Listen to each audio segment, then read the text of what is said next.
के संबंध में जो सूचनाएं दिखी थी, जो शूटर था उसका जो हुलिया मिला था, जो कपड़े पहने थे, इन सभी के आधार पे पूरे शहर के जो सीसीटीवी कैमरे थे उसे एक के बाद एक सबको लेकर के और उसको तकनीकी साक्ष्य संग्रहित किया गया। जहां तक ट्रेस मिला उस मोटरसाइकिल का, वहां तक तकनीकी जो एसआईटी की टीम है वो गई। उसके बाद मोटरसाइकिल की पहचान की गई। मोटरसाइकिल के पहचान के बाद उसके धारक, फिर उस व्यक्ति की पहचान की गई, उसकी गिरफ्तारी की गई। उससे पूछताछ के बाद अन्य आयामों को इस पे उद्घाटित किया गया है। इस संबंध में जो घटनाएं हुई है, ये पूरे इस गोपाल खेमका जी की हत्या के परिप्रेक्ष्य में, इसके संबंध में पटना सीनियर एसपी आपको विस्तार से अभी बताएंगे कि किस प्रकार से इन्होंने किया है। और इसके बाद यदि कोई सवालात होंगे तो यहाँ पर एडीजी ऑपरेशन कुंदन कृष्णन जी, range IG Patna Jitendra Adana जी और पूरी पटना की टीम और एसटीएफ की टीम है। जो भी आपके प्रश्न होंगे उसका हम लोग उत्तर देने का प्रयास करेंगे। तो इस संबंध में जो बारीकी से अनुसंधान की जो बारीकी जो प्रक्रिया है उसके संबंध में पटना सीनियर एसपी आपको ब्रीफ करेंगे। Thank you. Hand over to का माइक है, हैंड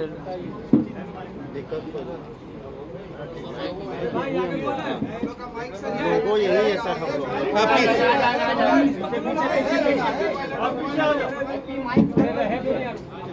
इसमें जब हम लोग अनुसंधान शुरू किए इसमें, जब अनुसंधान शुरू किया गया तो जहाँ पे घटना हुई थी उसके बाद सीसीटीवी का अवलोकन किया गया और वैज्ञानिक अनुसंधान प्रारंभ करते हुए जहाँ पे रिट्रीट हुआ था उस डायरेक्शन में आगे बढ़ा गया। इसी क्रम में बढ़ते बढ़ते हम लोग जहाँ पे जो अभियुक्त था वो जब भागा था उस घर तक पहुँचे। वहाँ पे जब छानबीन की गई तो एक मोटरसाइकिल हम लोग को मिली। मोटरसाइकिल के नंबर से टेम्परिंग करने की कोशिश की गई थी। जब उस मोटरसाइकिल के पास वाले घर की सर्च की गई तो उस घर से जो अभियुक्त जो कपड़ा पहने हुए थे वो बरामद हुआ, जो जूता बरामद हुआ, मास्क बरामद हुआ। उस घर में जो व्यक्ति थे उनको लाया गया पूछताछ करने के लिए। उनका नाम उमेश यादव। जब उनसे गहन पूछताछ की गई, इसके बारे में गहराई से पूछताछ की गई तो उनके द्वारा इस घटना की संलिप्तता स्वीकार की गई। साथ ही में उनके द्वारा बताया गया कि इस घटना में जो उनके द्वारा इस्तेमाल किया गया हथियार था वो घर में छिपा के रखे हैं। ये जब उनको बताया गया उसमें उनके घर के ऊपर वाले फ्लोर में, जो उनके भाई का फ्लोर है, घर है, उसमें ये बंद कमरे में रखे हुए थे। उस जगह की जब छानबीन की गई तो इनके घर से 59 राउंड गोलियां बरामद हुई। 56 राउंड 7.6 का था और 3 गोली 9mm का था। उसके अलावा जब घटना में जो इस्तेमाल हथियार था उसके साथ 2 मैगजीन मिला जिसमें 14 राउंड गोलियां थी। इसके बाद जब इनसे और पूछताछ की गई तो बताया ये कि अशोक साव का नाम लिए, ये इनको करीब 1.5 साल से जानते थे। दोनों ही बिहार शरीफ के थे और एक शादी के फंक्शन में मिले थे। तब से ये उनके लिए छोटा मोटा काम करते थे। करीब 1.5 महीना पहले इस षड्यंत्र को रचा गया था और इसमें इनको पहले लाया गया था कि ये शूटर और हथियार को इंतजाम करे। इस क्रम में पैसे भी दिए गए थे और इसमें बताया गया था अग्रिम में 50,000 रुपये दिए गए थे और बाकी काम होने के बाद 4 लाख की बात हुई थी इसमें। ये पहले अपने आसपास के जो शूटर रहे हैं उनसे कांटेक्ट किए ये। उसी क्रम में इनके इलाके में रहने वाले विकास राजा से मुलाकात हुई। इसमें उनसे सेटिंग करने की कोशिश की गई।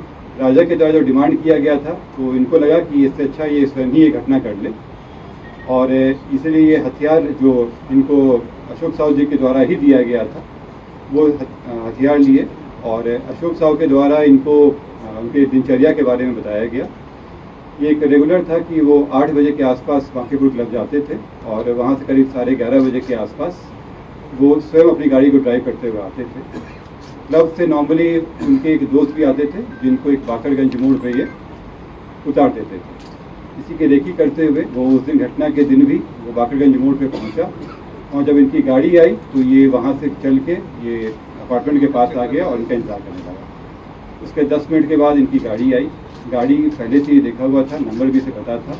जैसी ही गाड़ी आई ये उसमें फायर किया और चला गया। अगले दिन जैसे पहले से तय था इन लोग के द्वारा, ये लोग जेपी गंगा पथ पर मिले, ये और अशोक साहब, मालसामी थाना क्षेत्र में।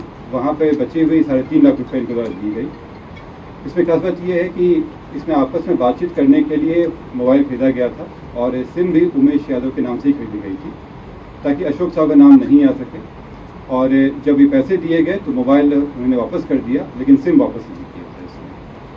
जब इसमें अशोक साहू के घर पे छापेमारी की गई तो उनके यहाँ भारी मात्रा में ज़मीन के कागजात मिले, साथ में एक 9 mm का बरेटा उनके यहाँ पिस्टल मिला, उसमें 17 राउंड गोलियाँ मिली इसमें।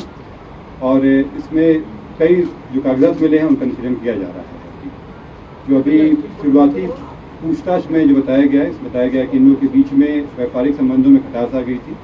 ज़मीन के कारोबार में भी बताया जा रहा है, लेकिन अभी अंडर इन्वेस्टिगेशन है।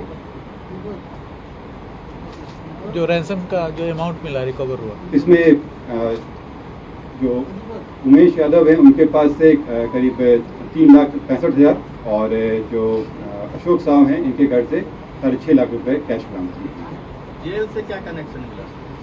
ये अंडर इन्वेस्टिगेशन है अभी, क्योंकि इसमें कई ऐसे तथ्य आए हैं कि जेल के द्वारा भी संपर्क किया गया है। कुछ और कारोबारी भी हैं जो जिनका इंटरेस्ट था ज़मीनों में और उनके द्वारा भी इस घटना में शामिल होने की बात है। जी, ये इसमें क्या कुछ निकल के आया, किस कारण से हत्या की गई, आखिर इसका मोटोस ऑपरेंडी क्या था? ये अंडर इन्वेस्टिगेशन है, लेकिन अभी जो बात आई है ज़मीन, जैसे बहुत सारे कागजात मिले हैं, ज़मीन को लेकर इन लोगों के बीच में खटास उत्पन्न हो गई थी। देखिए जमीन के भारी मात्रा में कागजात अशोक साहू के घर से बरामद हुए हैं। भारी मात्रा में कागजात हैं, 1-2 नहीं है बल्कि काफ़ी वो जब्त किए गए हैं।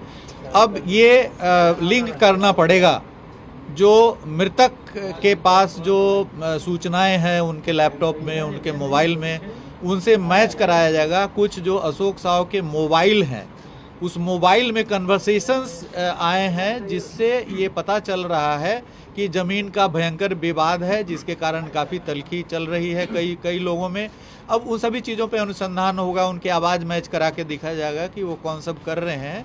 तो ये भूमि के जो भारी मात्रा में कागजात अशोक साहू के घर से बरामद हुए हैं, वो सब अभी नहीं शेयर किया जाएगा, लेकिन भारी मात्रा में ज़मीन के कागजात। गोपाल खेमका को ही ये टारगेट क्यों कर रहा था सर? ये तो बड़ी बात है कि नस्ल से बड़े नस्ल से वो उनके बेटे के भी हत्या 2018 में। हाँ, इस संबंध में एसटीएफ के द्वारा इसमें काफी सत्यापन किया जा रहा है। ADG headquarter ADG ops Kundan Krishnan ji, इस पर आप थोड़ा सा प्रकाश डालें। देखिए, गोपाल खेमका जी की मर्डर में जो तथ्य आए हैं वो इन्वेस्टिगेशन में शूटर पकड़ा गया है। हम लोग के पास पुख्ता सबूत है कि यही शूटर है। कौन उसको पैसा दिया, अशोक साहू पैसा दिए, इसका भी पुख्ता सबूत है। मैचिंग है, बरामदगी भी है, बैलिस्टिक मैच भी हो जाएगी प्रॉपरली।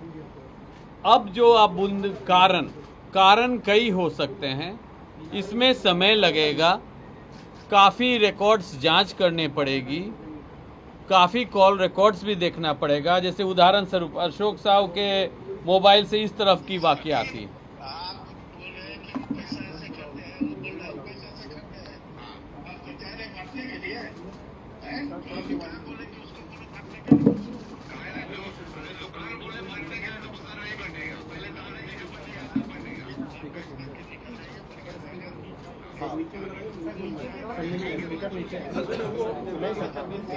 अरे मेरे बदौलत है, ये आपकी बदौलत है, तो आप उसका फायदा आप भरपूर उठा रहे हो। किसका बदौलत है मतलब नहीं समझे? आप ही बोले कि मेरे बदौलत है, ये बेनिफिट हम उठा रहे हैं, बेनिफिट हम उठा रहे हैं, हम उठा रहे हैं बेनिफिट। आज भी बोलते हैं उन्होंने हम बता रहे हैं आपको बात हमसे नहीं, हम कोई चीज क्या फालतू कर रहे हैं, पहले ये बताओ ना हमको, क्या फालतू कर रहे हैं, तुमसे बात बताओ तो। यही तो सीधी यही ना बोले, तुम कागज हमको दे दीजिए, कीमत सब तैयार करके दे दीजिए, फाइल करके दे दीजिए। कागज जो देगा तो ना हम देंगे। अच्छा नहीं देगा तो सेटिफाई को हम रहेंगे। अरे भैया नहीं देगा तो ये तो है ना बोलना है, वो जवाब देगा। जैसे मिट्टू नहीं दे रहा है, क्या चीज क्या बोले आप आनंदपुर में कि संजय को 1.5 करोड़ देंगे? किसको बोले गए भाई? कौन भी झूठ बोलता है, माँ से चौथ भी हम बोले गए, बताओ तो किसको बोले गए कि हम 1.5 करोड़ रुपया देंगे? कौन बोला है तुमको? कौन बोला है? के सामने में है। अरे तुम अभी बोलो ना, अभी कॉन्फ्रेंस से बात करा देते हैं। कॉन्फ्रेंस तो इस तरह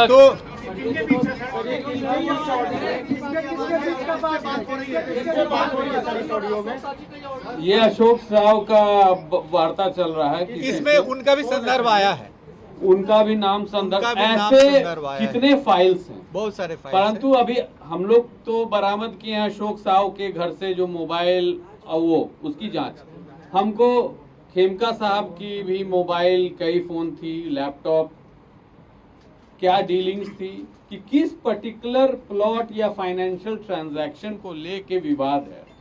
दोनों बड़े व्यवसायी हैं।